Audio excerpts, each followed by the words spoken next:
this is Brittany with WTI. Struggling to find the perfect fitting slouchy beanie? Look no further.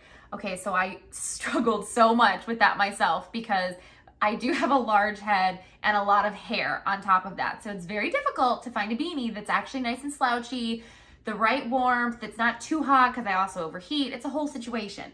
So this is the most ideal beanie. Believe me, I have it in 4 colors, okay? So it is very versatile. You can wear it for an indoor situation, an outdoor situation, dress it up, dress it down, whatever you want. It is the perfect level of warmth. So it will keep you warm without overheating you, which is what I'm always looking for in everything in life.